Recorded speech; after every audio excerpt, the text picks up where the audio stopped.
Oi, Lei. Hoje é Sociologia. Diz aqui o que aconteceu com sua perna.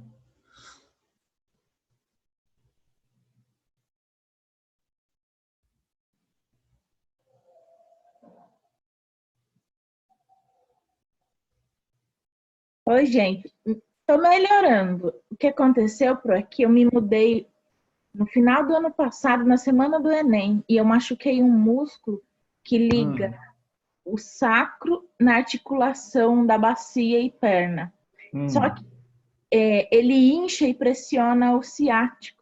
Então eu sinto minha perna dormente. É uma dor tão, assim, eu digo que é como se tivesse algo comprimindo sua perna e que vai romper os seus ossos. Essa é a sensação que eu tenho. Ah, gostoso. Super legal. Bem E de aí, boa. quinta-feira, eu não conseguia levantar da cama de manhã, de Meu dor. Deus. Aí minha companheira começou a dar injeção anti-inflamatória e fazer repouso, né? Eu não tenho muita escolha. Não tem muito o que fazer além disso, né? Porque enquanto esse músculo agora não desinflamar, eu vou estar aí limitada. Por isso que eu tenho fechado a câmera. O Bruno, o professor de história, pediu para eu abrir a câmera. Eu falei, professor, não dá, é muito feio a gente assistir aula deitado, mas Eu confesso que hoje eu pensei seriamente em dar aula da cama. Tá tão friozinho. nem me fala. Eu não, bom, hoje assim, não me incomoda a temperatura. O que me incomoda são aqueles dias cinzas, sabe? Eu acho, são dias depressivos para mim. Hoje tá bonito. Tá bem bonito. O sol tá forte, tá bem legal. Bem legal pra gente ficar em casa de quarentena. Bem legal, bem legal. Tô adorando essa ideia. Ai, Deus do céu. Gente, eu vou começando porque hoje realmente tem bastante coisa, tá? Eu fiz um negocinho aqui que foi, eu juntei as aulas 8, 9 e 10. Por um simples motivo, elas são complementares. E daí, eu acho que dá para a gente dar conta das 3 aulas hoje. Já que elas falam basicamente da mesma coisa, né? Então, vamos lá.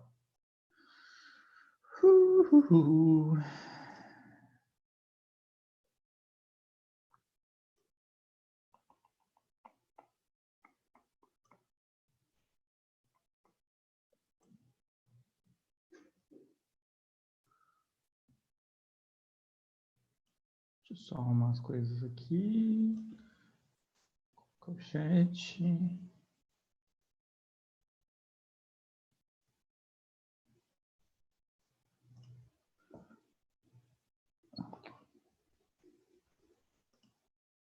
Vamos lá, então.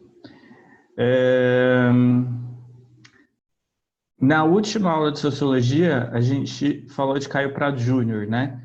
Então, a gente falou da interpretação do Brasil dele a partir do Marx. Certo? Hoje a gente vai falar de Marx mais uma vez. E eu até juntei todas essas aulas, porque a gente está falando muito de Marx, né? E uma hora fica chato ficar falando sempre da mesma coisa. Então, vamos lá.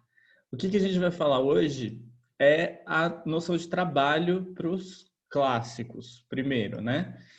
Quando eu estou falando dos clássicos, eu estou falando de 3. Eu estou falando do Marx, do Durkheim e do Weber, tá? Então, a gente vai voltar nesses 3, dar uma pinceladinha nesses 3. Eu não vou ficar me detendo naquilo que a gente já viu, para a gente não perder tempo, tá bom? Eu coloquei essa imagem aqui porque ela é bem famosa, né? Eu até pensei em colocar a versão Friends dela, que eu acho mais legal.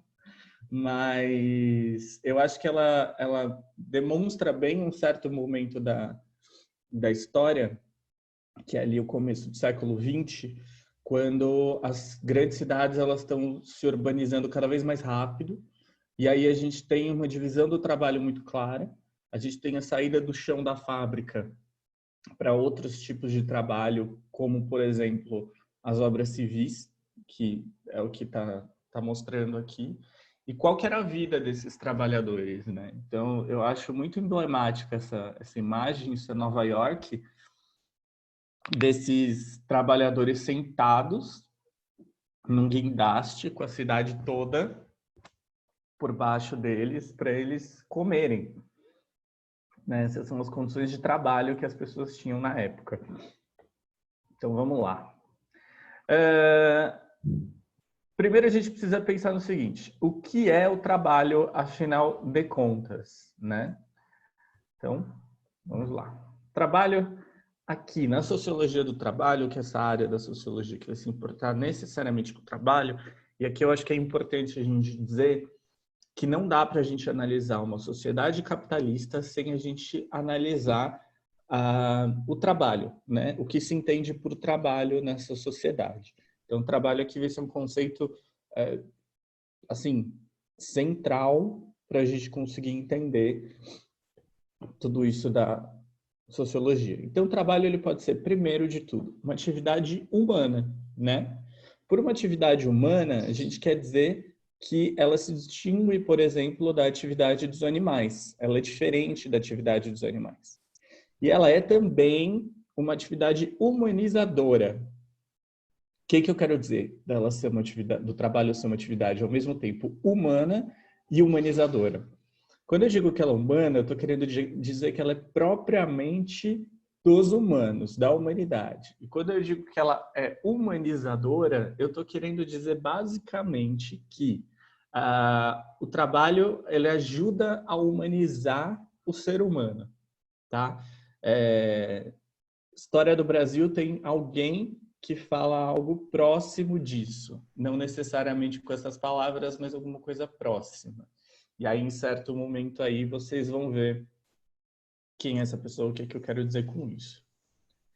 Então, vamos lá. Por atividade humana, eu estou entendendo aqui que a gente tem consciência, certo? Como todo ser humano, nós temos consciência, isso advém da razão. E o nosso trabalho ele deve ter um propósito. Então, a gente tem projetos, a gente faz projetos. Então, qual é o projeto do meu trabalho, né? Por que eu estou trabalhando, na real? Então, eu posso trabalhar por sobrevivência, em primeiro lugar, né? Eu posso trabalhar porque eu quero atingir alguma coisa com o meu trabalho, alguma coisa muito específica. Enfim, eu tenho que fazer projetos para que eu consiga trabalhar, certo? Por atividade humanizadora, o que eu estou querendo dizer? O trabalho ele vai mexer com a psique, ou seja, o trabalho é de fato uma atividade psíquica. Então, eu trabalho com a minha psique enquanto eu estou trabalhando, seja lá qual for o trabalho. Então, eu vou elaborando a minha psique. E cultural. Por cultural, o que eu quero dizer? Eu quero dizer basicamente o seguinte: o trabalho, ele não só modifica, como ele também vem da cultura, em muitos casos, né? Então, o meu trabalho, ele pode sair de uma cultura tal como a nossa, em que o trabalho é uma coisa que todos devem ter e que todos devem prezar, ou eu posso modificar a cultura do lugar onde eu vivo por meio do meu trabalho, né? Então, isso quer dizer basicamente que muitas vezes a gente acredita que quem mexe com cultura não trabalha, né? Existe um mito da galera da cultura ser vagabunda. E aí, aqui, a gente está vendo que não, que a cultura também é um trabalho. Tudo isso junto vai formar um sujeito, uma pessoa que a gente vai chamar então de... Opa, não foi. A gente vai chamar de Homo faber. Então, o homem que fabrica, certo? O que é o Homo sapiens? O Homo sapiens é o homem que sabe, que pensa, né? O Homo faber é o homem que fabrica. Então, olha só que coisa interessante aqui. a gente tem uma diferença entre aquilo que pensa e aquilo que fabrica. Percebem? Só que, na verdade, aquilo que fabrica é aquilo que também pensa. Então, o homem Faber, ele não só fabrica, como ele precisa pensar para fabricar também. É o homem contemporâneo, tá? É o homem do século XIX, quando a gente começa a ter o desenvolvimento do capitalismo. Alguma dúvida? Não? Então, vamos lá. Por que o trabalho, afinal de contas? Para que a gente precisa trabalhar, não é mesmo? Primeiro, porque é uma necessidade primária de sobrevivência. Isso aqui vai ser bastante importante. O fato de ser uma necessidade primária de sobrevivência vai fazer com que a gente necessariamente precise trabalhar para sobreviver. Simples assim.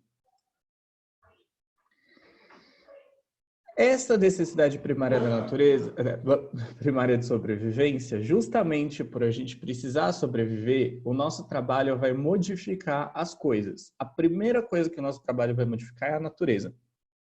Então, o nosso trabalho, em primeiro lugar, ele vai transformar a natureza. Aqui um exercício de abstração para a gente pensar. Quando a gente está lá nas cavernas, vamos pensar no homem das cavernas mesmo. Ele precisa sobreviver. Então, ele vai fazer uma espécie de trabalho ali.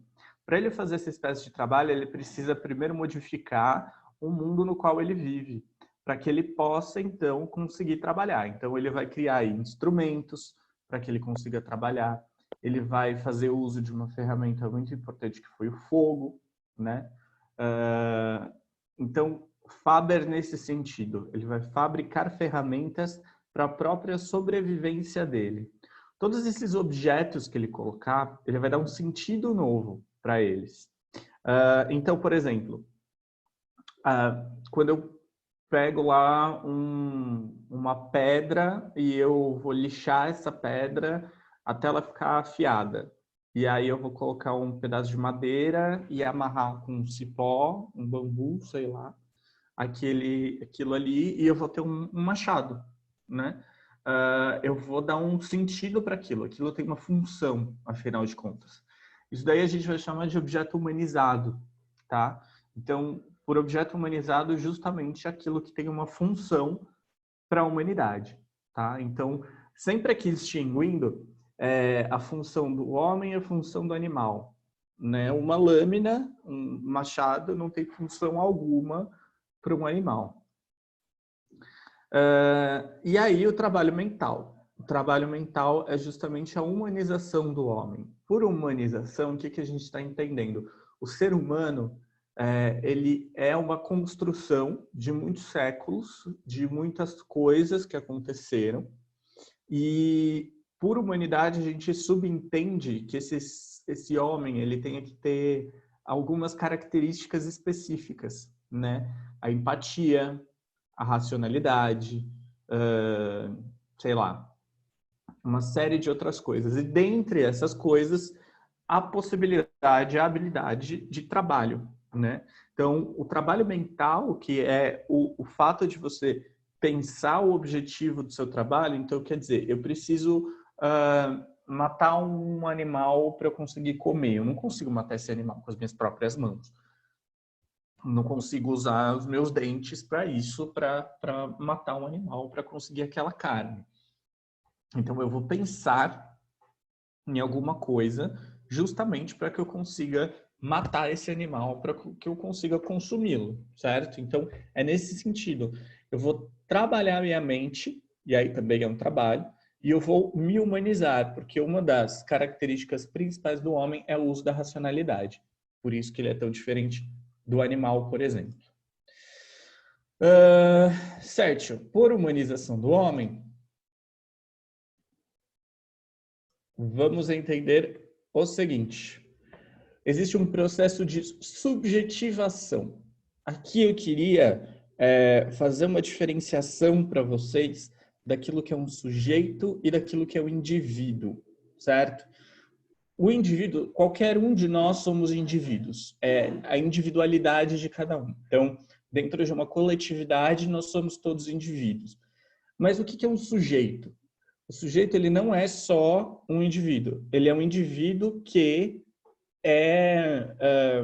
ele passou por uma série de coisas, ele tem uma história, ele tem uma bagagem histórica, ele sofreu influência exterior, e essa influência exterior anima ele, então isso quer dizer que interiormente ele se modifica. A subjetivação, o processo de subjetivação, vai levar àquilo que a gente chama de identidade, certo? Não é a identidade do RG, né? É a nossa identidade enquanto seres humanos. Então, são as coisas que me caracterizam, me classificam. Então, como vocês podem falar de vocês de forma subjetiva? O que é aquilo que faz de vocês diferentes, né? Únicos? Quais são os gostos de vocês? Quais são as coisas que vocês acreditam? Daí aí vai entrar uma característica de subjetivação muito forte na atualidade, a sexualidade e a identidade de gênero, né? Então, essas coisas vão aparecendo para a gente como processos de subjetivação. E essa humanização do homem é justamente esse processo de subjetivação, tá? Dúvidas? Certo. Vamos lá. Como que isso vai acontecer? Afirmação pela ação. Então, eu estou agindo no mundo e eu vou me tornar aquilo que eu produzo. Então, eu sou aquilo que eu como? Não, eu sou aquilo que eu produzo, tá? Então, tudo aquilo que é resultado do meu trabalho, seja o meu trabalho físico, mental, eu vou me tornar aquilo passa a fazer parte de mim, certo? O trabalho, de fato, é isso. Eu tenho que ter posse sobre aquilo que eu produzo, tá? Então, porque aquilo vai passar a fazer parte da minha própria subjetividade. Isso vai ser muito importante em toda a sociologia do trabalho. Esse processo que a gente faz de subjetivação e de se tornar aquilo que a gente produz. Então, quando eu digo que eu sou um professor, isso quer dizer justamente que eu assumo o meu papel enquanto professor, eu sou o meu trabalho. Eu sou propriamente dito o meu trabalho, né? E muitas vezes eu sou mesmo, que eu chego a ser chato. Vamos lá. Para o Durkheim. Então vamos... Primeiramente, eu trabalho para o Durkheim. Primeira coisa, eu trabalho um fato social. Lembrando o conceito de fato social, então. O fato social é aquela coisa que o Durkheim usa para analisar a sociedade, né? Então, ele vai olhar na sociedade, ele vai caracterizar como fato social aquilo que tenha exterioridade, generalidade e coercitividade, certo? Então, precisa ter essas características para que se torne um fato social. E para ele, o trabalho é um dos fatos sociais que mais caracterizam a sociedade. Então, olha só. Ele vai ser definidor de vínculos sociais. Então, o meu trabalho, ele vai definir os meus vínculos. Por quê? Lembra que o Durkheim fala da sociedade complexa? Então, que ela tem a liga numa solidariedade orgânica. E ela é orgânica porque ela funciona como um corpo humano, onde um órgão precisa do outro, e não dá para você sobreviver sem algum desses pontos, né? Daí você tem a divisão especializada do trabalho, que é uma coisa extremamente importante para o Durkheim. Então, justamente, o trabalho vai ser essa liga da sociedade complexa, essa solidariedade orgânica. É isso que vai juntar. É a divisão do trabalho e a divisão social do trabalho, que o Durkheim vai falar, que vai ser a liga dessa sociedade. Então, a organização social dessa sociedade complexa, ela acontece a partir da divisão social do trabalho, tá? Então, você vai ter pessoas que vão ser técnicas, especificamente trabalhar naquilo, tá? Uma das características do capitalismo nesse momento é justamente esse. de criar pessoas que fazem uma coisa por vez. Elas são especialistas em fazer uma coisa e isso vai se refletir nas linhas de montagem, nas linhas de produção, onde cada operário produz uma coisa por vez. E aí depois tem o todo deles. Então, olha só. Produção e sobrevivência. O trabalho ele está voltado justamente para produção, né, das coisas e das riquezas e das coisas que a gente consome e para a nossa sobrevivência. Ele vai ter essas duas funções especificamente. Da produção, então, para a gente consumir essas coisas, e da sobrevivência. Isso vai levar a gente a outras duas coisinhas. Primeiro, a racionalidade do trabalho, de novo, aqui para o Durkheim, a razão é uma coisa de muita importância, certo? E quando isso não acontece, vejam só vocês, a gente tem a questão do parentesco e da religião. Eu coloquei isso daqui para a gente se lembrar de uma outra coisinha que aparece. Essa outra coisinha que aparece para o Durkheim é a sociedade mais simples, né? Onde você não tem a noção de trabalho, você tem a noção de ofício. E aí você é regido ali por uma família que vai criar ofícios e você não vai ter uma especialização necessariamente. Então, o carpinteiro, o marceneiro, sei lá, enfim, tudo aquilo que a gente pode ter ali. Essa vai ser a solidariedade mecânica. Ela acontece já de forma mecânica. Tudo bem? Alguém tem alguma dúvida em relação ao Durkheim? Eu estou indo muito rápido. Vocês estão muito quietinhos hoje. Vamos lá. Então, olha aqui. Ou seja, o trabalho é um fato social, portanto, externo e coercitivo, porque ele organiza a sociedade, certo? Estabelecendo vínculos sociais e gerando sua divisão, pensando a partir das necessidades de produção e sobrevivência. Tudo isso com o pressuposto de um pensamento racional. Então, está aí dito o que é o trabalho para o Durkheim. Alguma dúvida sobre o que é o trabalho para o Durkheim, então? Ele é um fato social, portanto, ele é coercitivo, ele leva, existe uma necessidade das pessoas fazerem aquilo, e ele vai organizar essa sociedade a partir de uma racionalidade muito própria. Diga, Lê. Professor, Oi. Eu acho que me surgiu uma dúvida que eu não sei, não consegui exercer ela na minha cabeça. Mas, por exemplo, Durkheim, ele também considera a ideia do trabalho mental, certo? Uhum. Então, de certa forma, assim como ele considera a ideia de trabalho mental, ele considera a ideia da monetização do trabalho, sabe? Você receber pelo seu trabalho. Sim. Então, a educação não seria um trabalho, mas ainda que seja um trabalho mental, entende? Não. Não entendeu? Não. Por exemplo, a educação, o estudo, ele é um trabalho mental, mas não é um trabalho remunerado. Certo. Exatamente. Por quê? Na lógica do capitalismo, a educação serve como um caminho. É por isso que a gente tem também, de novo, esse mito de que o estudante ele não faz nada, ele só estuda. Exato, né? é justamente nisso que eu pensei. E porque, de certa forma, a educação, o estudo, ele também organiza a sociedade de uma forma de estabelecer vínculos e uma certa divisão. Ainda que desigual, mas é uma divisão. Sim, sim, eu acho que você está certo.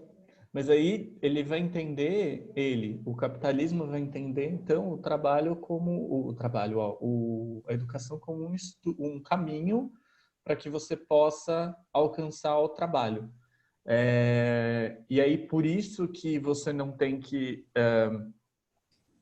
monetizar isso. Por quê? Porque você tem a questão da meritocracia muito forte no capitalismo, né? Então, a educação está dada, você tem a oportunidade de participar disso, tá? Eu estou falando aqui numa teoria, tá? O que é teoricamente. Você tem a oportunidade de participar disso e, portanto, você tem as mesmas condições de qualquer outra pessoa de conseguir se encaixar no mercado de trabalho e aí sim receber a sua recompensa. Deu para entender? Respondi? Respondeu. Então, de certa forma, o objetivo é justamente essa recompensa e não o trabalho de fato exercido? Uhum, com certeza. Porque é um caminho. Entendi. Sendo um caminho, ele não tem uma ação clara e direta no mundo. Entende?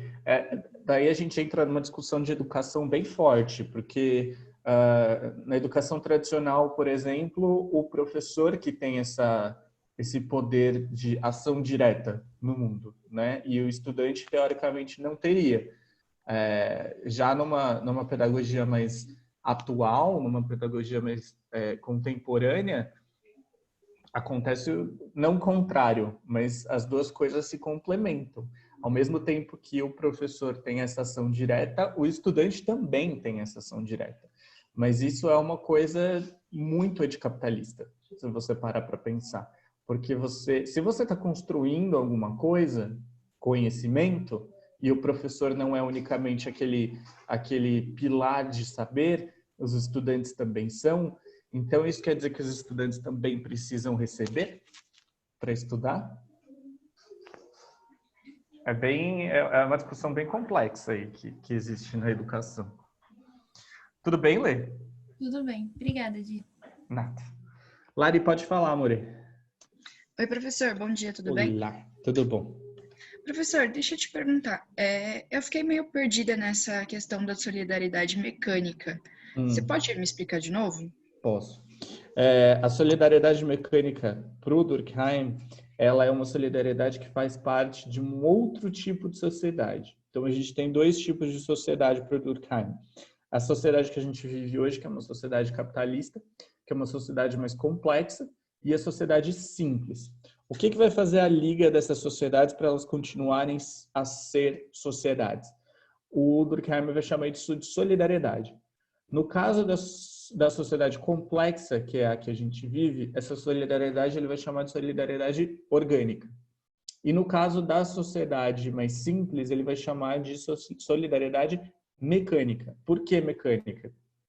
Porque já existe um hábito, existe uma mecanização de quem vai substituir quem quando uma pessoa vai morrendo. Então, vamos supor que eu seja de uma família de, sei lá, sapateiros, tá?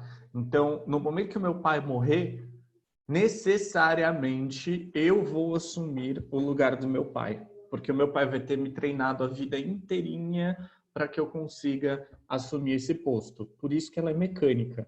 É isso que vai dar a liga. E aí aqui é importante ressaltar que sempre o que está dando a liga nisso tudo é o trabalho, no caso da sociedade complexa, e o ofício, no caso da sociedade simples. Tudo bem? Entendi. E deixa eu só perguntar, assim, sobre o que você estava falando com a Lê. Igual você falou, tipo assim, temos a escola, assim, o estudante, e tipo, o estudante não recebe, certo? Mas quem leciona, o professor, recebe. E ele também tá, tipo, estudando, aprendendo. Não seria uma troca de informações? Tipo, da mesma forma que eu aprendo, você aprende. Sim, olha só, E você recebe por isso, eu não. Entendeu? Deixa eu te dar um exemplo. O ano passado, a minha escola fez parte de um projeto do governo do estado, piloto, que quem estava conduzindo era o Instituto Ayrton Senna. E daí era para a gente, era com a nova BNCC, que é a Base Nacional Comum Curricular, para o Ensino Fundamental 2, e ia inserir ali o componente curricular do projeto de vida, que começou a valer esse ano para todo mundo. Então, a minha escola foi protótipo. A minha escola e mais 23 escolas do estado foram protótipo disso daí. Isso quer dizer que a gente recebeu um material especial, isso quer dizer que a gente tinha um acompanhamento direto do Instituto Ayrton Senna, a gente tinha formações específicas para trabalhar com isso. E aí, quando você pegava todo esse material do Instituto Ayrton Senna, ele estava se propondo a ser um modelo de educação do século XXI. Isso quer dizer o quê, basicamente? Isso quer dizer que você tinha ali algumas habilidades, algumas competências que a gente chama de socioemocionais, em primeiro lugar, que aí a gente tem que trabalhar aqui a empatia, autonomia, tem que desenvolver tudo isso no estudante. E que, quando você pegava lá a apostila, você tinha vários QR Code. Então, teoricamente, tanto na do professor quanto na do aluno, subentende-se que o aluno ele é ativo, ele é protagonista e que ele tem necessariamente uma ferramenta para acessar aquilo, certo? Quando a gente pensa em escola pública, a gente está pensando que não necessariamente esse aluno vai ter.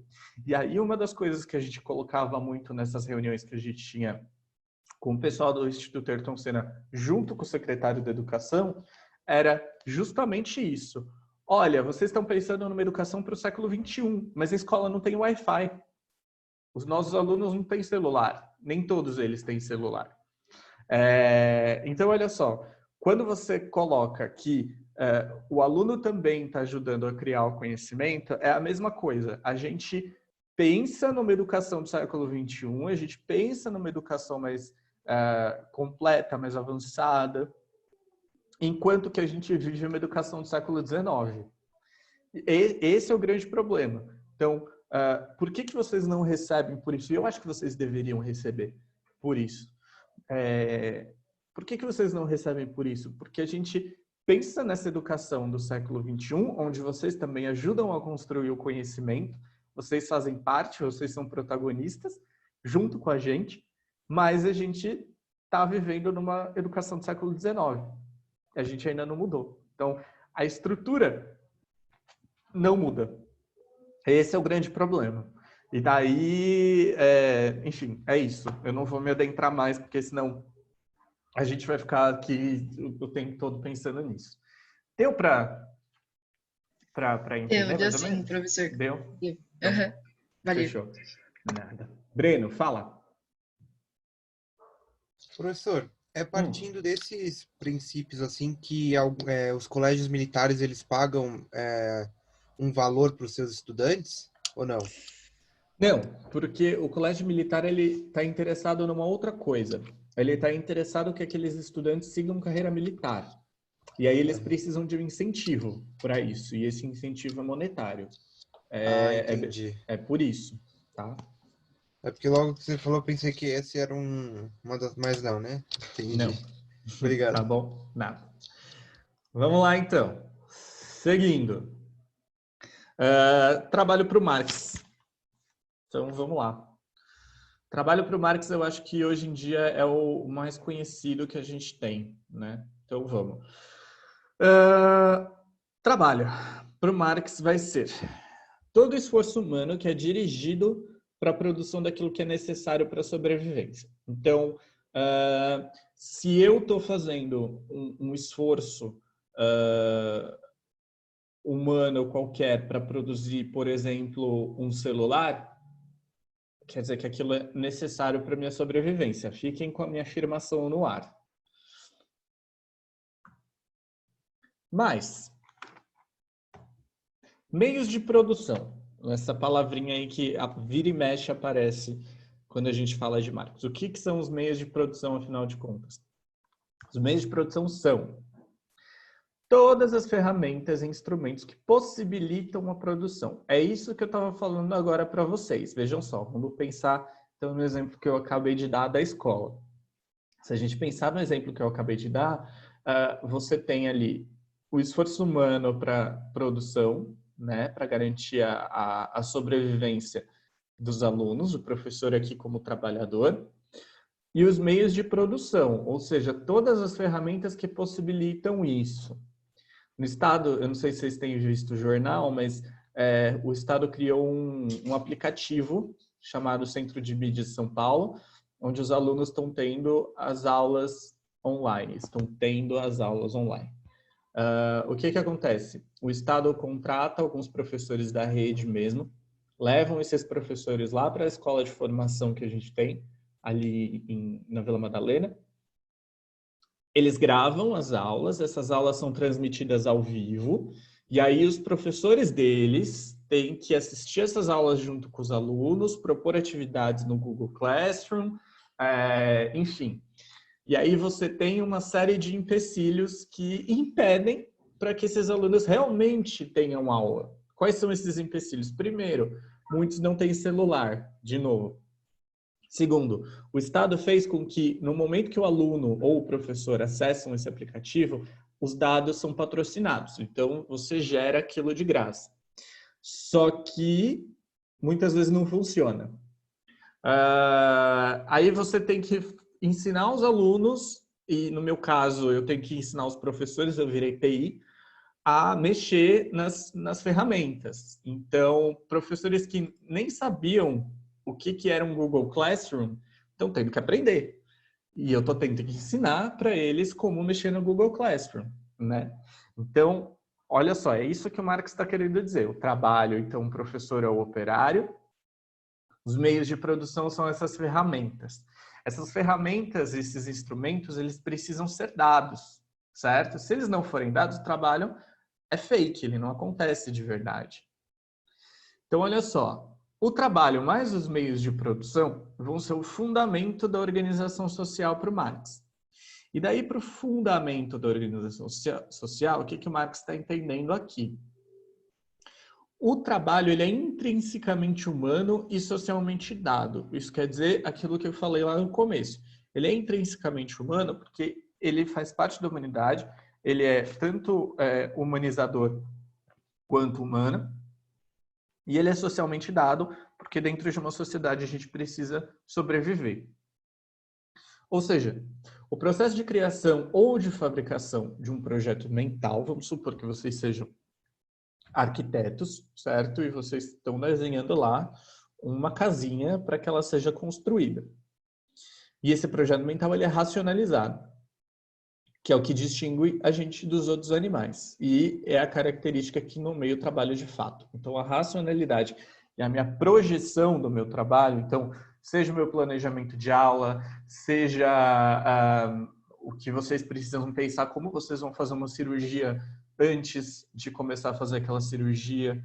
Enfim, todo aquele trabalho mental e racional que existe, um projeto, para que a gente consiga chegar ao objetivo do nosso trabalho. Então, o trabalho, ele modifica não só a natureza, não só o que está em volta, como também modifica o homem.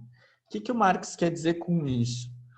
Vai surgir, e assim eu vou falar isso muito rapidamente para vocês aqui, um conceito no Marx que se chama fetichismo da mercadoria. O fetichismo da mercadoria ele é o seguinte: todo produto, toda matéria tem uma história. Então, se eu pego a minha lapiseira, existe uma história de produção por trás dela. E se eu for voltando essa história de produção, essa lapiseira surgiu por um objetivo, que eu pudesse escrever, certo? Entre tantos outros que a gente possa dar. Só que vejam só, há muitos anos atrás, eu já podia escrever com pena e tinta. Alguma coisa aconteceu que criou uma nova necessidade em mim. Surgiu a caneta, surgiu o lápis, eu posso apagar, eu posso voltar atrás daquilo que eu escrevi. Então, a partir do momento que eu modifico a natureza e eu estou modificando o homem também, novas necessidades começam a surgir para o homem. E quando essas novas necessidades começam a surgir, que a gente começa a ter esse aumento da produção. Então, eu tinha o telefone fixo. De repente, surgiu uma necessidade de eu ter um telefone em que eu possa usar remotamente e falar com as pessoas onde quer que eu esteja. Daí vem a necessidade do celular. E aí foram colocadas várias outras necessidades ali no celular, tá? Deu para entender mais ou menos? Sim? Boa. Professor, Oi. quando que surgiu a ideia de salário? Vamos lá, Fê.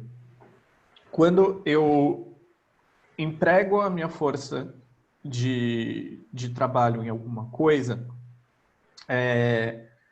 e eu estou vendendo a minha mão de obra, eu preciso receber alguma coisa em troca. Se eu não recebo alguma coisa em troca, é escravidão, certo? O que aconteceu? Quando você tinha lá, em sociedades muito antigas,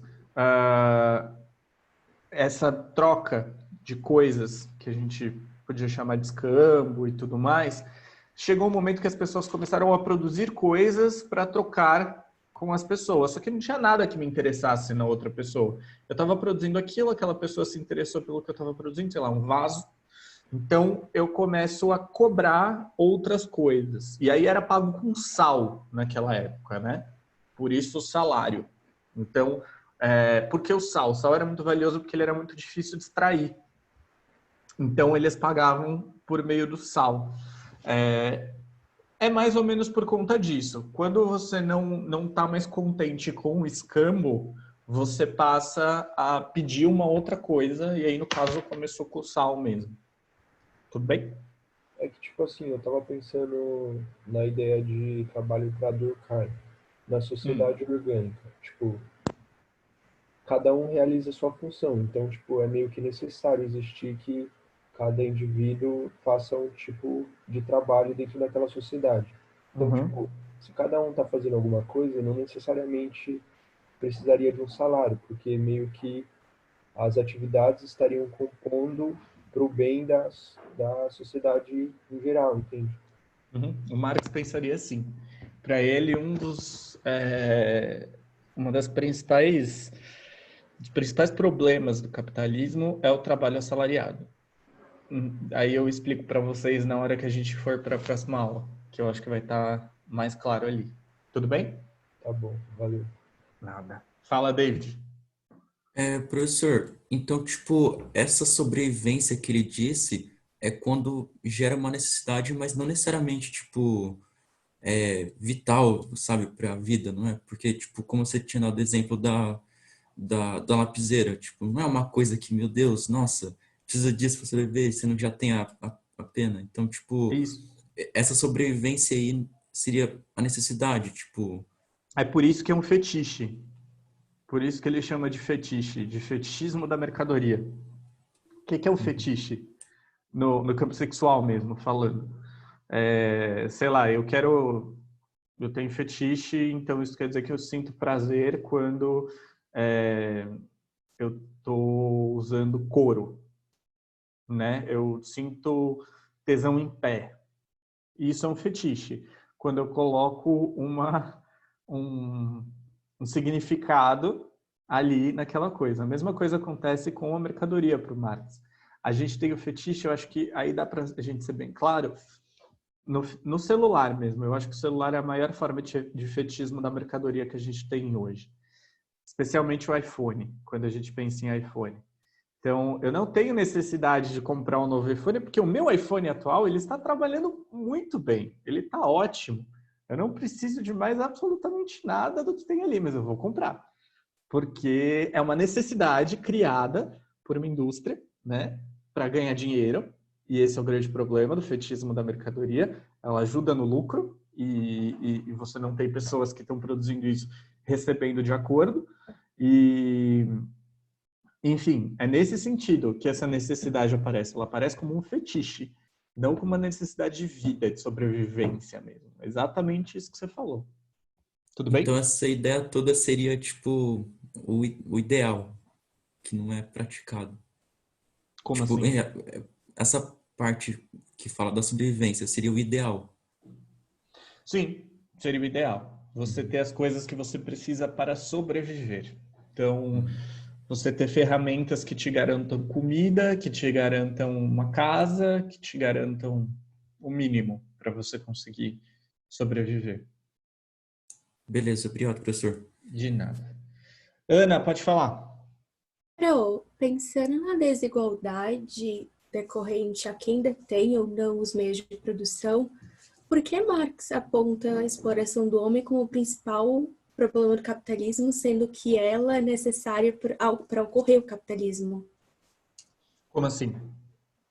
Porque ele aponta a exploração do homem. Eu penso Certo. que é o trabalhador alienado, correto?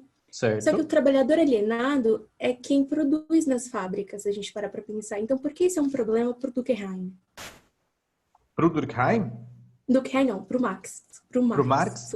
Justamente porque, lembra que eu falei lá no começo que o trabalho, a gente precisa obter aquilo que a gente faz? Para o Marx não existe necessidade de você criar novas necessidades, isso é um ponto. E o segundo ponto é que nenhum trabalho deveria ser alienado. Eu preciso saber qual é o objetivo do meu trabalho e se eu estou empregando a minha mão de obra ali, e se eu tenho um trabalho assalariado, portanto que eu ganhe o que eu realmente mereço para que eu faça aquele trabalho. Então, o que ele está querendo dizer é que o cara que produz o iPhone, ele não tem dinheiro para comprar um iPhone. E aquilo é o fruto do trabalho dele. Então, a exploração do homem sobre o homem, ela precisa necessariamente do trabalho alienado, ou seja, de você não entender porque você está trabalhando naquilo, você trabalhar naquilo única e exclusivamente pela sua sobrevivência, justamente pelo motivo de que isso faz com que eu não tenha noção do quanto eu preciso ganhar. Mas eu acho que na hora que a gente chegar na próxima aula, que eu vou explicar para vocês a mais-valia, eu acho que isso vai ficar mais claro. Tudo bem? Sim, obrigada. Vamos lá, então. Trabalho em Weber. Por algum motivo não animei esse PDF. Vamos lá. Então, vai ser o seguinte aqui, ó. Para o Weber vai ser muito importante a gente pensar no compartilhamento de valores dentro de uma comunidade. Então, para ele analisar essa comunidade, ele vai ter que ver quais são os valores que estão sendo compartilhados ali, tá? E aí ele vai usar o tipo ideal para conseguir analisar essa sociedade. Então, lembrando que tipo ideal é uma ferramenta de análise comparativa com outros momentos históricos, certo? Então, ele vai olhar outros momentos históricos, ele vai dizer mais ou menos o que é que está acontecendo e o que é que pode vir a acontecer. A partir disso, ele vai conseguir entender a organização social daquela sociedade. E aí ele vai dizer que a gente pode ter dois tipos de organização sociais diferentes. Uma voltada para a racionalidade, uma voltada para a emotividade. Aí a gente lembra que o Sérgio Buarque de Holanda, dizendo que o Brasil tem uma organização social emotiva, que é o homem cordial, né? Então, mas vamos lá na racionalidade. Essa organização social racional, ela, para o Weber, é necessariamente a sociedade ocidental capitalista. Por quê? Porque ocorre uma coisa chamada de burocratização do Estado. Essa burocratização do Estado, ela vai ser extremamente necessária para você conseguir organizar muito bem as coisas. Então, vamos lá. O Weber é o louco da organização, ele é o louco da planilha, tá? Ele vai fazer planilha no Excel para tudo. Tudo, absolutamente tudo. Aí eu quero saber se os meus funcionários têm, sei lá, geladeira em casa. Eu vou fazer uma planilha colocando quais são os meus funcionários que têm geladeira em casa, certo? Existe um processo de burocratização do Estado para o controle dos meios de produção, Marx, para o controle do trabalho, para o controle do que ele está fazendo, para o controle de tudo. Essa racionalidade, ela vem se contrapondo à mudança do pensamento religioso, que é aquele processo de desmistificação, de racionalização do mundo, certo? Eu, ultimamente, tenho sido o Weber. Então, eu faço planilha para absolutamente tudo que existe. Tudo, absolutamente tudo. Eu virei louco da organização. Sexta-feira que eu falei, vou organizar a minha estante de livros. Toda vez que eu passo na frente da minha estante de livros, agora eu olho aquela coisa bonitinha, organizada, me dá tão um prazer, assim. Nossa, que delícia. Então, olha só. Quando que vai ocorrer essa mudança desse pensamento religioso e a gente vai começar a ter essa racionalização do mundo. A gente tem 2 momentos históricos importantes para o Weber aqui. Pré-reforma protestante, onde o trabalho era entendido como um castigo de Deus, certo? Tripalium, trabalho vem da palavra tripalium. Tripalium é um chicotezinho de 3 pontas que você batia nos escravos e nos cavalos para eles conseguirem trabalhar, tá? Então aqui, por que é um castigo de Deus? Porque a Eva fez merda, comeu a maçã, o Adão fez merda, comeu a maçã, tirou do paraíso, eles têm que sofrer. Qual é o grande sofrimento humano? Ter que trabalhar. Então, aí o castigo de Deus. Pós-reforma protestante, que vai ser o seguinte, o trabalho ele passa a significar uma fuga do pecado. Então, eu preciso trabalhar e quanto mais eu trabalho, mais eu acumulo riquezas e mais eu me aproximo do paraíso. Então, por merecimento, a meritocracia ela vai além do meu acúmulo de riquezas. Se eu estou acumulando riquezas, quer dizer que eu estou trabalhando muito bem, que eu estou sendo um homem honesto, um homem digno, temente a Deus. E eu estou me dignificando. O trabalho dignifica o homem. Getúlio Vargas, certo? O trabalho dignifica o homem e é imprescindível que se trabalhe. Temer, logo que ele assume a presidência, não pense, trabalhe. Então, é só por meio do trabalho que a gente vai sair de toda a merda. É trabalhando, trabalhando, trabalhando, trabalhando, certo? E daí o Weber vai formar aquilo que ele chama de a ética protestante, que é justamente essa de dar vapor para o capitalismo por meio disso. Se você trabalha bastante, você está mais próximo de Deus. Fala, David. Professor, considerando que, a nossa sociedade seja emotiva, o caso brasileiro, como que seria o capitalismo, então? Seria fora do ideal de Weber? Como que seria? O capitalismo seria essa coisa meio louca que a gente está vendo hoje. Então, por exemplo, a gente quer instituir uma política econômica neoliberal, né? Então, a privatização e tal, e tal, e tal, e tal. Beleza, vamos.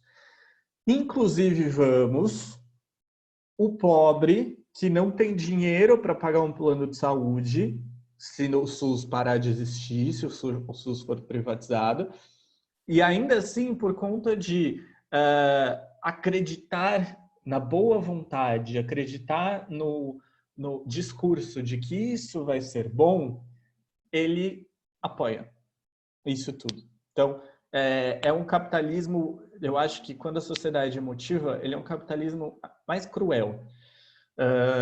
Você pensa, por exemplo, numa sociedade como a Suíça ou a Suécia, né? Eu não gosto de fazer essas comparações porque são países muito pequenos e com uma história muito diferente da nossa. Mas lá eles zeraram a fome, eles zeraram, não existe cadeia.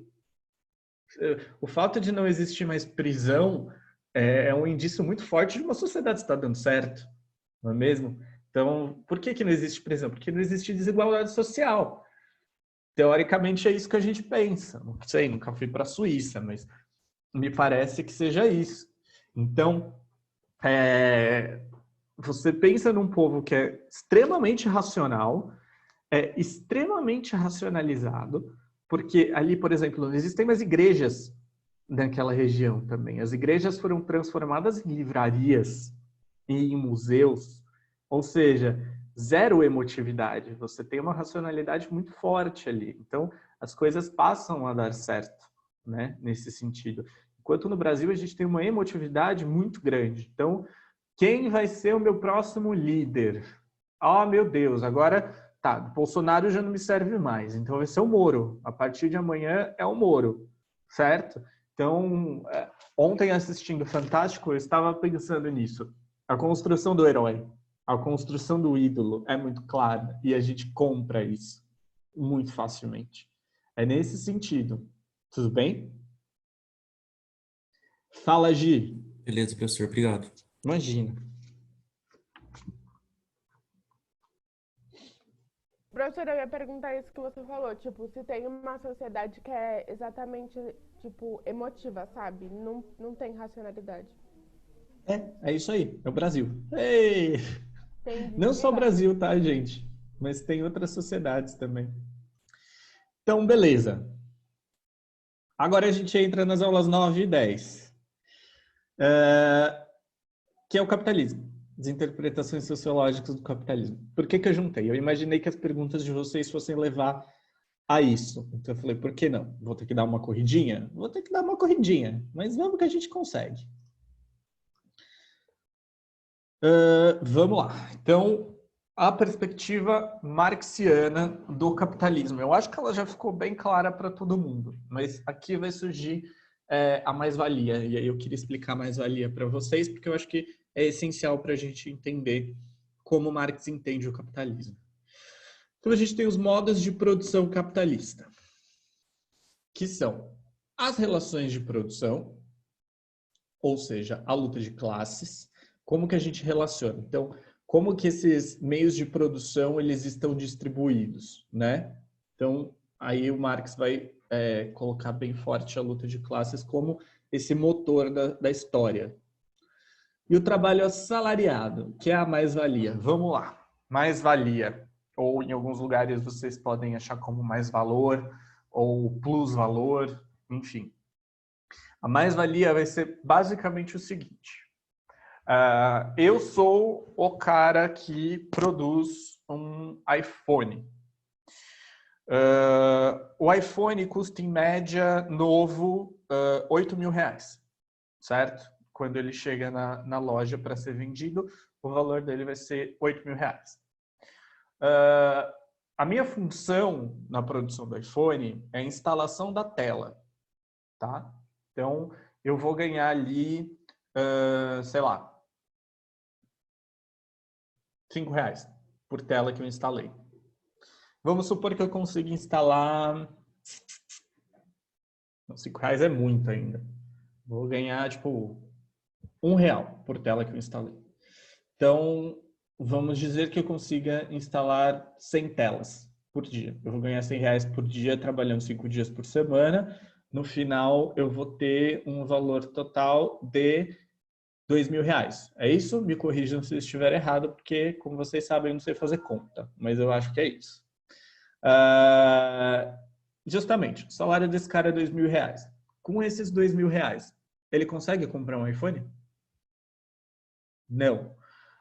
O preço de custo da Apple para produzir aquele iPhone não chega perto de R$8.000. Se muito, R$100 para produzir um iPhone, né? Aqui eu estou tirando os valores da minha cabeça, tá, gente? Mas é só uma estimativa. Então, R$100. Eu vou produzir um iPhone por R$100. Todo aquele dinheiro a mais, todos aqueles R$7.900 a mais, eu vou tirar o que ali? Não, eu já tirei, na verdade. Os R$100 já está incluso o salário do meu empregado. Então, todos os R$7.900 que eu tenho é lucro. Eu vou usar isso de lucro. Ou seja, eu estou acumulando riquezas e eu vou enriquecer. Enquanto o dono da Apple ele está ganhando de lucro R$7.900 por iPhone vendido, o trabalhador dele está ganhando R$2.000 por mês. Essa diferença enorme que existe é o que o Marx chama de mais-valia. A mais-valia é basicamente todo o dinheiro que volta para o bolso do patrão, certo? Daí a exploração do homem sobre o homem. Daí que ele diz que o cara que está produzindo o iPhone ele deveria ganhar mais, porque o iPhone é vendido por um preço muito caro, né? A mesma coisa a gente pode pensar, eu adoro usar esse exemplo, que é o exemplo de uma loja do McDonald's. Uma loja do McDonald's que está na Avenida Paulista, ali na Consolação, né? Na hora do almoço, essa loja do McDonald's já paga salário de todos os funcionários daquela loja, com o tanto de lanche que eles vendem. E todo o resto é lucro. É isso que o Marx está dizendo que é a exploração do homem sobre o homem. E o funcionário do McDonald's ganha-se muito R$ 1.200. R$ 1.200, e ele sabe, só que ele apaga aquilo da memória dele, porque ele está ali no caixa, ele está vendendo. Ele sabe em quanto tempo ele vende R$ 1.200. Em 1 hora ele vende R$ 1.200. Num dia com movimento mais ou menos ainda, né? Então, é basicamente isso que o Marx está dizendo. Então, essa mais-valia vai ser esse acúmulo de capitais muito, muito pesado e muito, muito desigual. Certo? Tudo bem? Então, vamos lá. Olha só. O capitalismo, ele vai ter duas partes, por assim dizer. Eu quero que vocês imaginem duas estruturas. A primeira vai ser a infraestrutura, e essa infraestrutura são as relações estruturantes e necessárias de uma forma de organização social, ou seja, economia, tá? Como que essa economia é montada? Daí, por meio das relações de produção, da luta de classes e do trabalho assalariado. A infraestrutura é, portanto, esse tipo de relação dentro da sociedade capitalista. Então, aí eu cito Marx. O conjunto destas relações de produção constitui a estrutura econômica da sociedade, a base concreta sobre a qual se eleva uma superestrutura jurídica e política. Então, você tem essa infraestrutura econômica, essas relações de produção, e aí você vai ter, portanto, uma superestrutura. Essas superestruturas são entendidas como que se forma a partir da infraestrutura e que pode ser modificada sem mexer com ela. Ou seja, a superestrutura ela pode ser modificada sem alterar a infraestrutura, as relações de produção, certo? Isso é muito importante. Por exemplo, as formas de governo, de Estado, podem ser alteradas sem você mexer com a relação de produção, com a luta de classes, com a exploração do homem sobre o homem. Isso pode ser alterado sem que a sociedade mude a base dela, os fundamentos dela. Então, olha só. A superestrutura, ela, vamos supor, isso está acontecendo com a gente, já desde 2016. A superestrutura foi modificada a partir do momento do impeachment da Dilma. Naquele momento, se mudou a superestrutura, mas não se mudou a infraestrutura. Daí eu vendo tudo isso acontecer, a narrativa que se forma na mídia é a mesma daquela época. Então, provavelmente, em algum momento, o Bolsonaro vai cair, sim. O Bolsonaro caiu. Beleza. Mudou a infraestrutura? Mudaram as relações de produção? Não, não mudaram as relações de produção. Tudo continua na mesma, no final das contas. Na visão do Marx, as coisas continuam idênticas. O que vai mudar? Quando essa infraestrutura se altera. A alteração da infraestrutura, das relações de produção, é justamente a revolução. Tá? Então, a partir do momento que você muda radicalmente essa infraestrutura, você muda realmente a vida das pessoas, para o Marx. Essa é aquilo que o Marx chama de revolução. Dúvidas?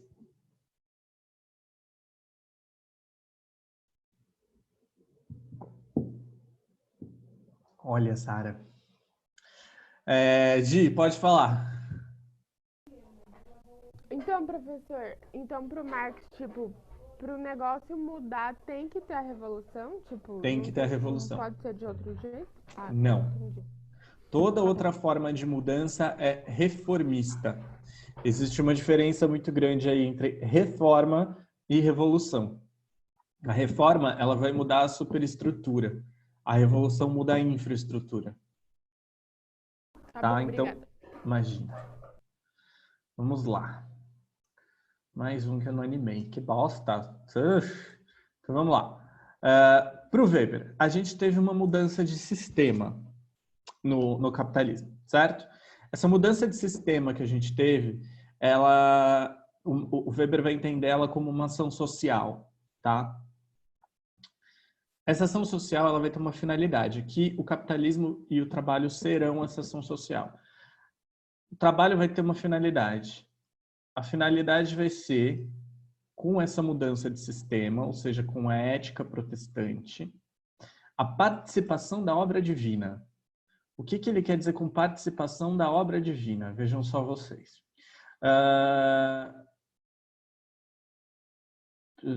Lari, eu já leio aqui e já te respondo, tá? A participação da obra divina, ela vai ser a noção de vocação. Então, eu tenho vocação para ser professor. Isso é divino. O meu trabalho é divino. Então, eu tenho uma missão a cumprir na Terra. Porque Deus me deu essa missão, certo? E eu preciso seguir a minha vocação. Se eu não seguir a minha vocação, eu não sou ninguém. Eu sou um coitado. Eu não estou fazendo a coisa certa. Então, olha só. Você vai ter uma ação, que vai ser um trabalho. Esse trabalho vai gerar uma produção, que vai gerar uma riqueza e que vai necessariamente te levar aonde? Para o paraíso. Então, do trabalho, se o trabalho sendo feito direitinho, você seguindo a sua vocação, você vai ao paraíso. A gênese do capitalismo para Weber é, então, a visibilidade que a Revolução Industrial dá ao sistema capitalista, a modernidade, o processo de racionalização e a burocratização do Estado, e a cristianização da racionalidade. Olha que coisa doida, gente. Você está passando por um processo de desmistificação, você está passando por um processo de racionalização da sociedade, de burocratização, mas você vai fazer o quê? Cristianizar a sua racionalidade. Para você não excluir completamente a religião, você vai cristianizar a racionalidade. Olha que coisa doida. Então, você vai pegar a sua cultura, a sua emoção, e você vai racionalizar aquilo. Então, para o Weber, você passa a ter a cultura regendo a razão a partir desse momento. E essa é a gênese do capitalismo para ele. A gênese do capitalismo é justamente isso. É justamente esse processo de ação, trabalho, produção, riqueza, paraíso. É uma ascendência clara e natural e divina. Então, eu estou seguindo a minha vocação de ser professor, eu estou fazendo bem para as pessoas, porque é isso, essa é a minha missão. Eu estou produzindo pessoas conscientes, eu estou produzindo pessoas capazes, eu estou gerando riqueza, fico riquíssimo com isso. Estou gerando riqueza. E isso quer dizer que quanto mais riqueza eu tiver, mais eu trabalhei e as minhas chances de ascender ao paraíso são maiores. Certo? Então, para o Weber, o capitalismo funciona dessa forma. Ele nasce a partir disso, a partir dessa racionalização muito louca, ou cristianização muito louca da nossa racionalidade.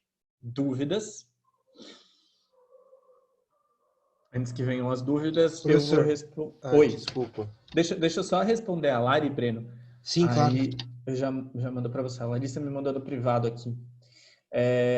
Pensando no nosso contexto, em relação ao Bolsonaro e tal, como seria essa mudança drástica da infraestrutura? Lari, perigoso dizer isso, né? Mas pensando de forma marxista mesmo, seria de fato a revolução. Cuba 2.0. Não acho que Cuba seja um exemplo, não, tá, gente? Mas, eu acho que seria uma revolução mesmo. Para o Marx, a revolução tem que ser armada, né? Então, olha só que interessante. A fala do Bolsonaro lá na reunião ministerial, né? Ele aponta muito, o comunismo, ok? Comunismo isso, comunismo aquilo, mas vamos fazer igual comunista, vamos armar a sociedade, tá ok? Porque aí a gente impede a ditadura. Olha só que coisa louca. Bem se vê que ele não sabe o que é comunismo, não é mesmo? Então, quer dizer, ele vai armar uma sociedade, arma-se uma sociedade, a possibilidade de uma revolução, de uma tentativa de revolução aumenta drasticamente, ele só não percebeu isso ainda. Né? Uma guerra civil, gente, é muito louco isso tudo que a gente está vivendo. Enfim, fala, Breno, pode falar. Professor, eu não entendi muito bem essa ideia de, tipo, de a partir do trabalho você conseguir chegar ao paraíso. De tipo, não, Pode pode terminar. falar. Não, Não, eu pode fiquei, terminar. eu só não entendi muito bem. Isso ele não é que acredita que tipo a partir do trabalho você consegue achar a fé, mas ele fala, eu não entendi muito bem isso. Se é ele que acredita nisso, ou ele apenas está mostrando como funciona a realidade que as pessoas. Ele tá mostrando o que ele está conseguindo ver da sociedade daquele momento. Que apesar dela ser uma sociedade racional, extremamente racionalizada, você tem a religião servindo ali como um prisma para tudo isso. Então, por que você vai trabalhar, afinal de contas? Né? Você precisa convencer as pessoas de não fazerem a revolução. Essa é a grande questão aí. Você precisa convencer as pessoas de que o capitalismo, de fato, é uma coisa boa. E como que eu vou convencer essas pessoas? Eu vou dizer para elas que elas precisam trabalhar muito para que elas possam enriquecer. E elas têm que seguir a vocação delas. Então, existe um caminho. Eu vou encontrar a minha vocação, né? E a minha vocação vai ser seguir uma especialidade técnica no trabalho.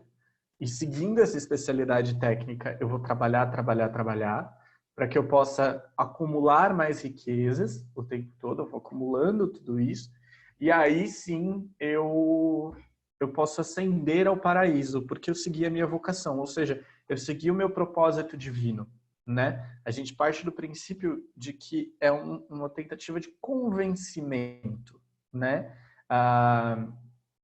Isso é alterado e subvertido de uma forma muito louca e, com todo respeito, se alguém for da religião mais grotesca, quando você pede para os seus fiéis darem um dinheiro específico para você todo mês ou toda semana e dizendo que isso vai te levar ao paraíso, né? Você subverte isso.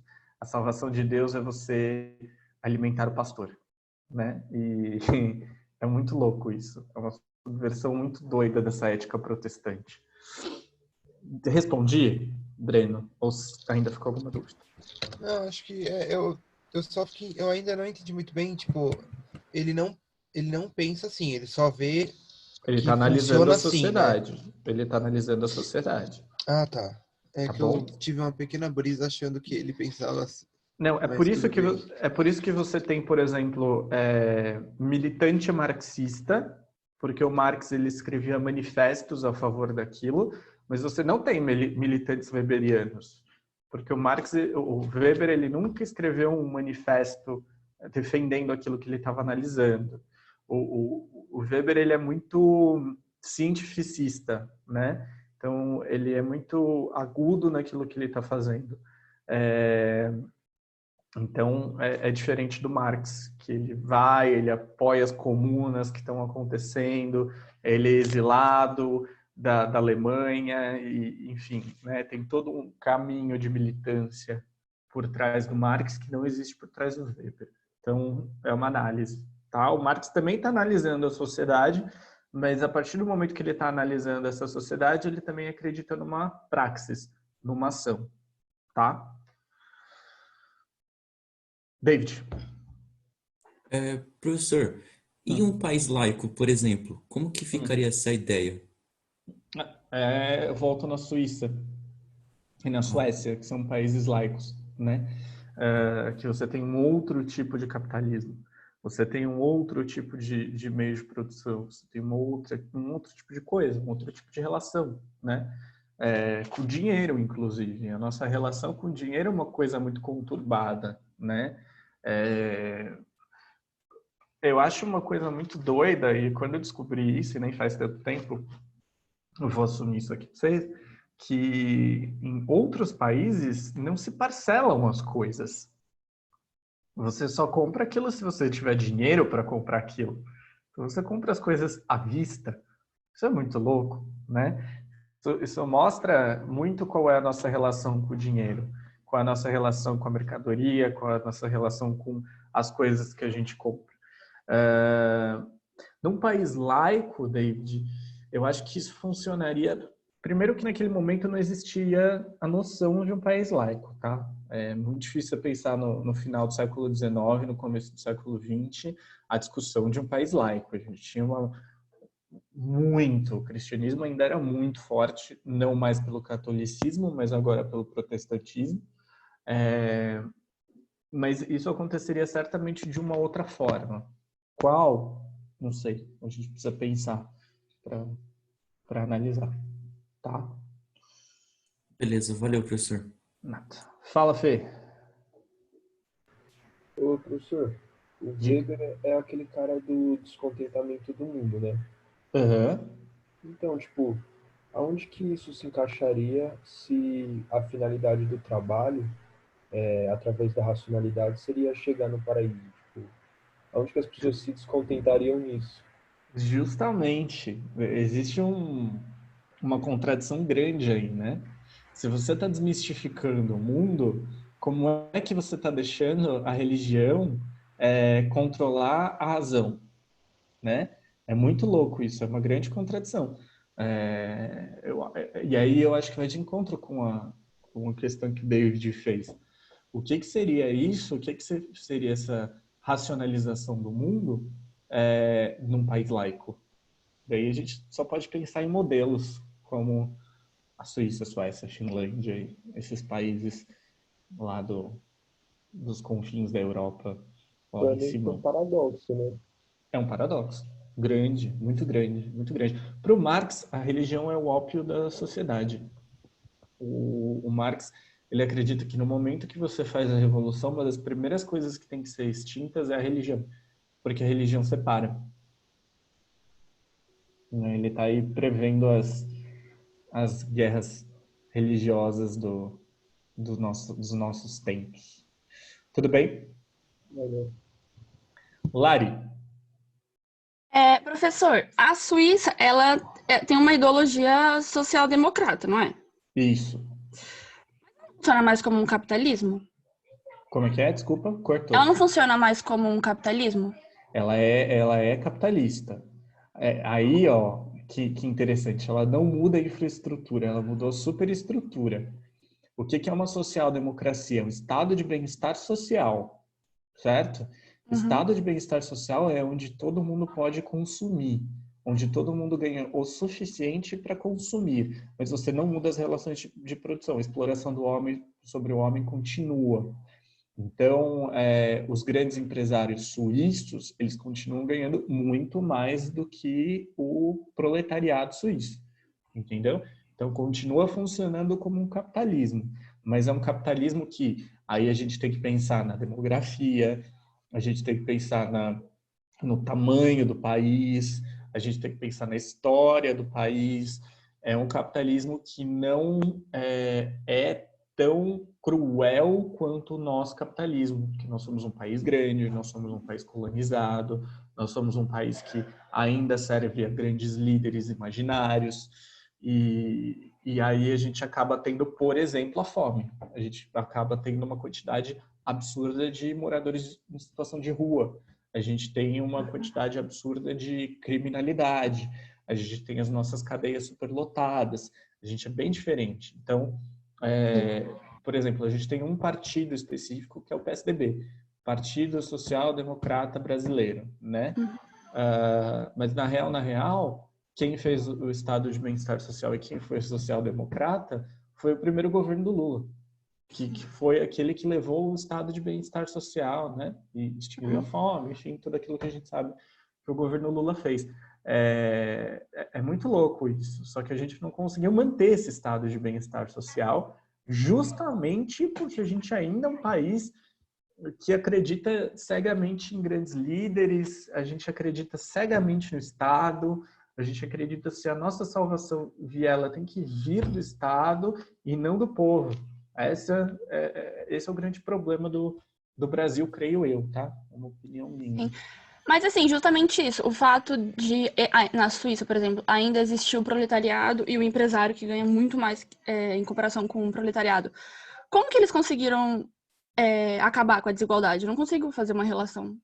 É isso, porque você tem um país muito pequeno, tá? Então você tem uma população muito pequena. quando você tem essa população muito pequena, não existe... Você ganha mais dinheiro muito fácil. E você tem... Tipo, teria dinheiro para todo mundo, mas tendo mais para outras pessoas. Por exemplo, a Suíça é um país onde o Suplicy tem um projeto que é muito engraçado. Se vocês encontrarem o Suplicy um dia, perguntem a ele sobre o renda mínima. Ele vai falar horas, tá? Mas é um projeto que na Suíça, na Suécia, nesses países, eles pegaram o projeto Suplicy, eles pediram o projeto Suplicy, chamaram ele lá para construir, que é o renda mínima. Então, todo cidadão suíço recebe um salário, independentemente de estar trabalhando ou não, para que ele possa sobreviver. Isso quer dizer que ele tem a garantia da sobrevivência dele. Então, a exploração do homem sobre o homem acontece, mas ela não leva à miséria, porque você tem um Estado apoiando, justamente, Estado de bem-estar social. Então, você vai ter esse Estado te apoiando ali, te dando alguma coisa, que agora a galera tá tendo que se matar para conseguir 600 conto, né? Lá na Suíça e na Suécia, eles têm isso muito fácil, né? Então, é justamente por isso. Você tem todo um aparato, você tem um Estado muito menor, um Estado reduzido no sentido de menos pessoas, de mais empregos, de mais oportunidades para as pessoas, e justamente por isso que ele funciona. Tudo bem? Entendi, professor. Valeu. Nada. David, antes de eu abrir para você, deixa eu ver aqui que tinha uma outra perguntinha da Natália. Não posso pensar que mesmo antes da reforma protestante a religião motivava as pessoas ao trabalho, na guerra como um trabalho, se as pessoas lutassem... Dá para pensar na guerra como um trabalho, mas não sei se necessariamente nesse mesmo sentido que o Weber está pensando, porque você tem uma mudança de ideologia religiosa, né? Você tem o catolicismo ali dizendo que você que você precisa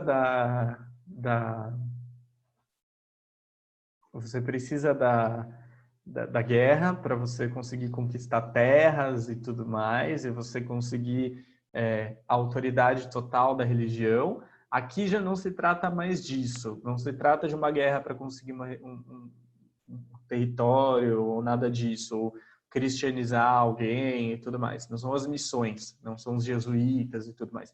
É outra coisa. Aqui você já está mais interessado nos empresários, e esses empresários, eles são protestantes. Eles fazem parte da bancada evangélica, tá? É mais ou menos isso que o Weber está pondo aí. David, diga. Professor, o que o Weber pensava sobre o Estado? Qual era o papel do Estado na sociedade? Organizar. Mas em que sentido? Em todos os sentidos possíveis e imagináveis.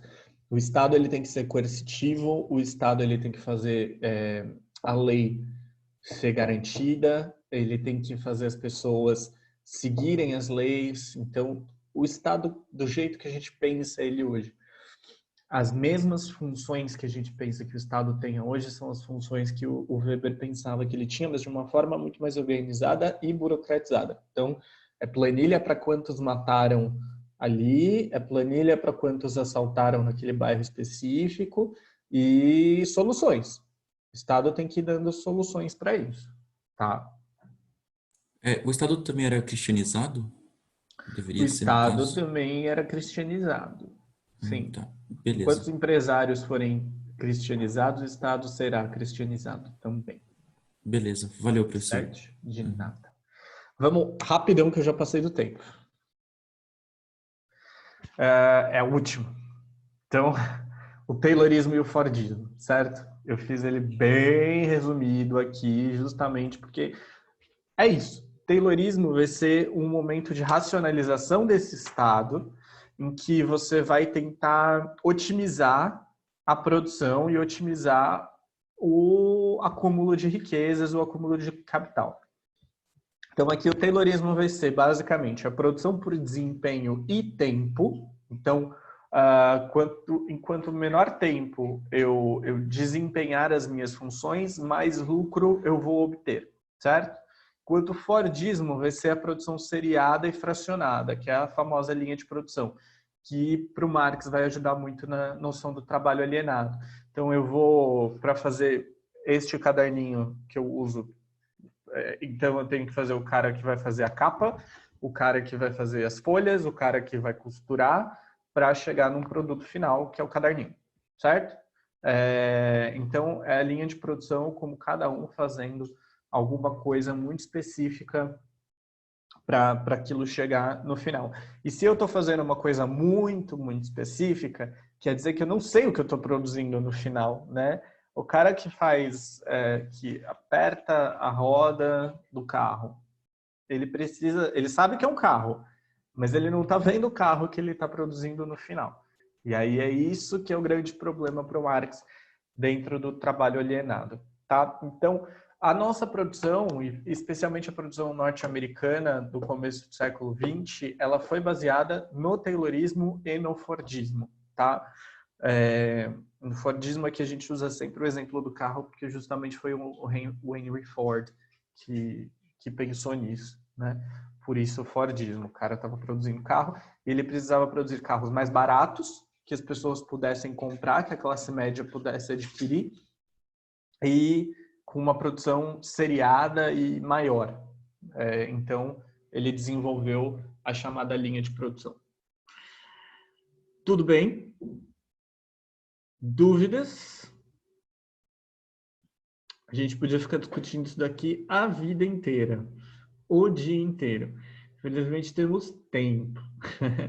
Gente, foi isso. Se aparecer alguma coisa para vocês, por a gente ter ido bastante rápido e tudo mais, me procurem, tá? E aí a gente tenta tirar as dúvidas de vocês, dá para discutir um pouquinho melhor as coisas, tá? Isso daqui é mega importante, é batata em todo vestibular.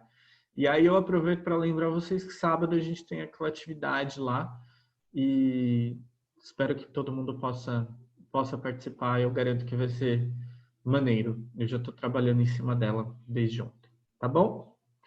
Valeu, gente. Boa semana para vocês e muito obrigado. Tchau, professor. Boa semana. Tchau, gente. Boa Tchau, semana. professor. Obrigado. Obrigado. Tchau, gente. Obrigado. É nóis.